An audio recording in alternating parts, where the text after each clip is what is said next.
สั่งหินทรายก่อสร้างทำบ้านน้องแมวมาแล้ว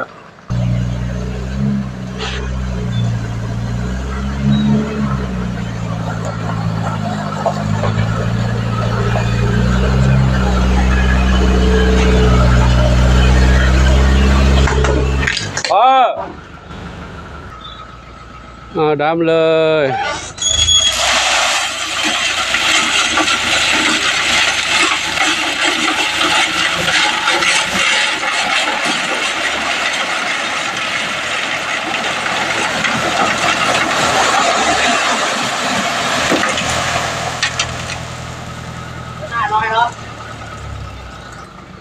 เอามาปรับพื้น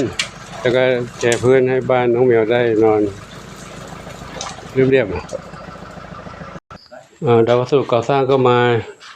ตามงบตามปัจจัยที่มีนะตอนนี้ก็เริ่มปรับพื้นที่แล้วตอนนี้เคลียร์พื้นที่ตรงนี้เดี๋ยวจะยกพื้นขึ้นมาเทพื้นเรียงบล็อกเรียงบล็อกหนึ่งก้อนเรียงแมวแแค่นี้อยู่กับหลวงปู่เนาะ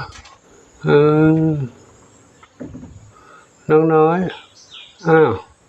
นี่น้องน้อยใหม่นี่เนาะออกมาเดินข้างนอกแล้วบอกให้เขาอยู่ข้างในกับพี่ๆไม่ยอมอยู่ไม่ได้ดิ้นรุดเลยเอามาอยู่ข้างนอกทีนี้กำลังปรับนี่นะเดี๋ยวจะเอาหินมาเทลงนี้ทีนี้ตอนการทำงานนี่ก็ต้องจะช้าลำบากนิดหนึ่งเพราะว่าเนื่องจากว่าเราล้อมรั้วไปแล้วการขนหินเข้ามาขนอุปกรณ์เข้ามาก็ยากนิดหนึ่งไม่เหมือนที่เราทำใหม่ๆแต่ที่เราทำใหม่ๆนั้นเรามีพื้นที่เว้นไว้ก็เลยเข้ามาง่ายรถสามารถเข้ามาถึงนี้ได้แต่ทีนี้รถเข้ามาไม่ถึงต้องลำเลียงมาเลยยากนิดหนึ่งสั่งบล็อกสั่งปูนซีเมนต์สั่งหินดินทรายแล้วก็ตะข่ายไม้ยังไม่มาไม้สั่งให้พิจารณาทยานผ่าจากไม้ต้นมาเป็นไม้ปีไม้เล่มเป็นเล่มๆนะก็ได้รับความเมตตาจากคุณโยมสุธาทิพย์นะโยมสุธาทิพย์ช่วยมาก้อนใหญ่10,000 บาทแต่ก็ยังไม่เพียงพอนะก็ยังต้องขาดอีกหลายอย่างอยู่เนาะมีหลายๆท่านที่ไม่ได้ชื่อนามเนาะบริจาคมาคนละ1,000บ้างคนละ500บ้างคนละ300บ้าง600บ้าง800บ้างนะก็ขออนุโมทนารวมกันนี่นะขออนุโมทนาสาธุขออวยพรให้คนทุกท่านพบความสุขความเจริญมีความสุขกายสุขใจปรารถนาใดขอได้ต้องความมุ่งมั่นปรารถนา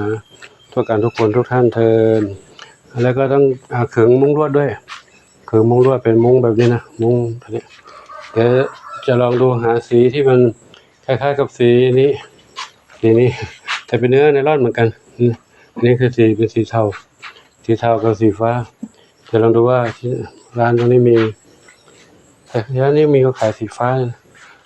ก็ดูโอเคจริงเหมือนกันแล้วก็มองกลางวันก็สว่างสีสดใสสวย